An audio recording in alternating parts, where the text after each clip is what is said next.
do it for me. All right.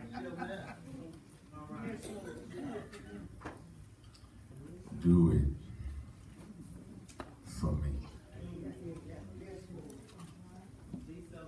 You gonna pray with me for a few. The next time we gather in this setting, Lord says the same. It'll be a brand new year.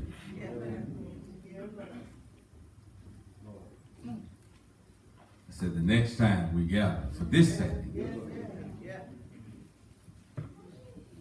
Lord willing, it will be a brand new year.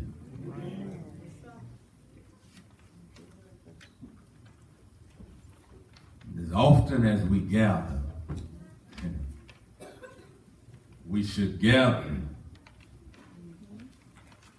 with our memory banks open.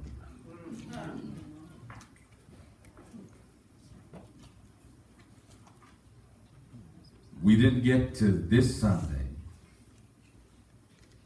from the first Sunday in January of this year by accident.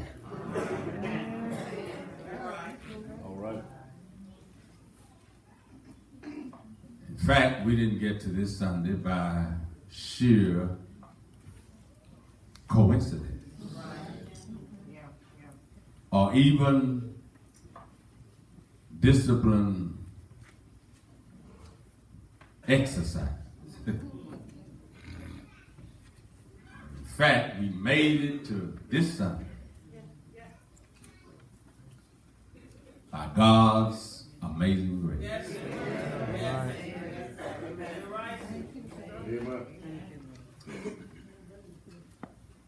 And the older I get, the more I appreciate the aspect of memory. Oh, yeah.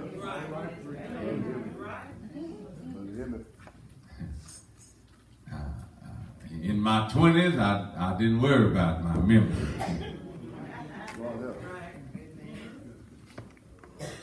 But the Lord allowed me to keep getting up in the morning.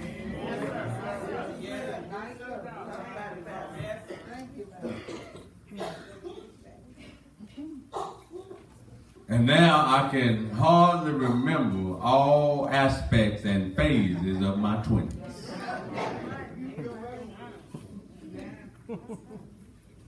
Some of y'all right there with me.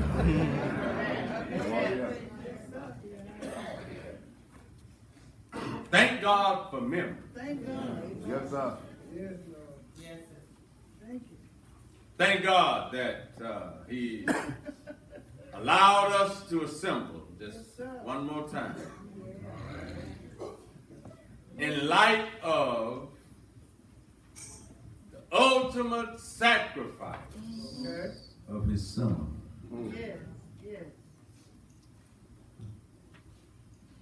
His Son's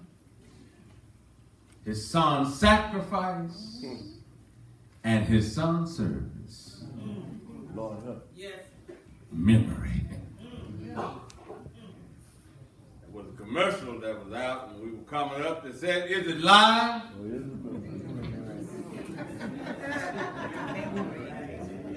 Or is it memory?" speak about it. Speak on it. But I'm here to tell you this morning, and that it's not memory, it's live. The Lord has given you and me a live, living memory to remind us all that God has done for us in His Son. Oh, yeah. So every time we gather, my brother, my sister, henceforth, looking and peering over into 2019, we ought to do whatever we do in remembrance of Him. Amen. When I think about my little bit as opposed to His lot that He took upon Himself, that I might have this wonderful and glorious opportunity just to be able to call on his name. It's worthy of celebration. These folk have nerve to show up at church and have them call on the name of the Lord all week long. Lord help. Lord help. We need you. I'm here to share with you this morning that God has been too good to us. For us to let our little memory just fall to the wayside. Too much spiritual amnesia on Sunday morning. All right. It's got to be amnesia because when I start thinking about how good God has been to me, I'm telling you the truth, I don't need nobody to help me praise Him. Maybe He hasn't been good to you. Maybe He hadn't raised you up. Maybe He hadn't met you at the point of your need. Maybe He hadn't done anything for you lately. But listen, when I start thinking about where I could have been and where I am right now, I've got to give Him thanks and praise. I've got to shout hallelujah to the Lamb of God. I'm not going to let anybody sit on the praise. Amen. And if you didn't come to praise Him, that's your business. But I came to give Him praise today. I came to tell Him thank you. Well, see, I remember. He left a little memory. I don't have much. I lost part of it probably in South Dallas. I lost part of my memory over there. Amen. Amen. I'm just here bold enough to confess it for you. Amen. You may have lost yours in Oak Cliff. East Dallas, West Dallas, Pleasant Grove, wherever it was. There's a piece of you that's still there. But you can thank God this morning, amen, that you didn't lose all of it. And I still got a mind to praise His name. Yes, I do. Yes, I do. I still got that mind. I still got that little smidgen of mind left. God, I thank you. Huh? God, I thank you. I thank you. I thank you. Yeah. Somebody in here outside of me ought to be thanking Him this morning. I was working with some special need kids one day, and I noticed that when we put on Kirk Franklin video in the classroom, and all of that neurological stuff that's going on with them, amen, when they heard Kirk talking about you look better when you smile, they perked up. Here are children who can't move about like so-called normal kids. Y'all missed me on that one. Because I watched the special needs, and I'm telling you too, they act more normal. Amen. I ain't after none of y'all kids. They act more normal than the kids that walk in the hall, supposed to be all right. And they, to me, is just walking around, amen, with lunatic chapstick on.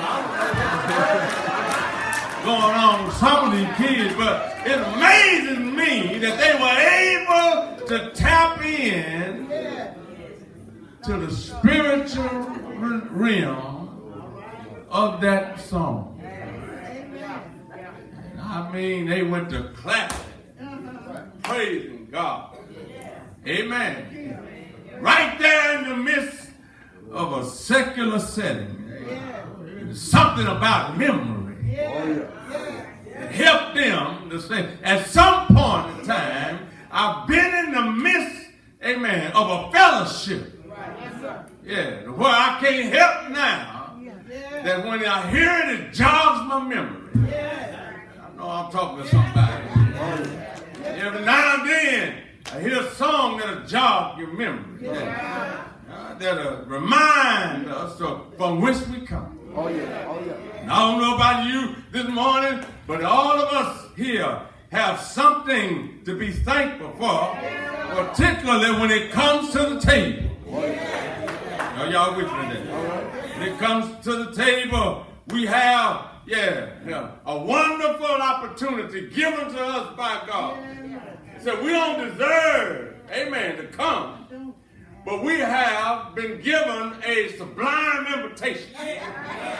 Huh? Y'all don't hear me. And though it may not be a place setting there, there's a seat at the table for you.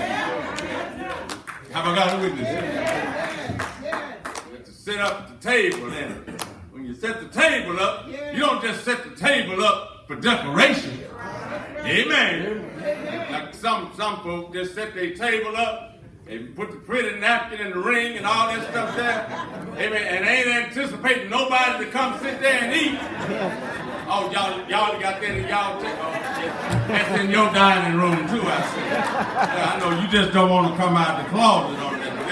Amen. But it doesn't make sense to have a table and a table setting and placemat and don't expect for anybody ever to come eat. Oh, you saying, bro, Pastor, I don't even cook. I just like the way it looked. But it's counterintuitive to have that setting there and never have a person there to partake, amen, of whatever scrumptious, amen, presentation you put together. Are y'all with me there? So what I'm saying is, God has already provided a place for us. Come to the table. Are y'all with me? Come to the table. Yeah, table starts way back in the Old Testament. Yeah, well, the table was in the tabernacle. That was part of the furnishing that the Lord had already put in place. There was a meal offering that went along with the other offerings that were there. The meal offering was to suggest that this offering is imperfect, but it pointed towards the one who was going to come in the person of Jesus Christ. And he was going to be the perfect meal offering. Are y'all with me there? So much so, the representation of his body is referred to as bread. Yeah. And the liquid spiritual nourishment of his body, amen, equated with the fruit of the vine. Grape is called wine. The bread and the wine. Are y'all with me here? So I say to you this morning, don't you dare downplay an opportunity to come to the table, an opportunity to fellowship with one another, an opportunity and a privilege to say, yes, I may not be all of that when I sit and come before this table. In other words, I may not be worthy to come, but the God I serve has made me worthy to live. Oh, yeah. He's made me worthy to live. I'm no different from you when it comes to the table. Amen. All of us have to search our own self, right? And look within. And Paul says to the church of Corinth that a man, gender neutral, ought to examine himself. Now, y'all with me? When it comes to the Lord's Supper, examine yourself. And after you've done that self-examination, let him eat.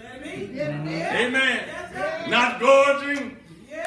Not monopolizing. Not eating like it's your last meal. Not drinking to get drunk. No, but you are to partake, of God's best feast. Amen. Prepared for his own creation.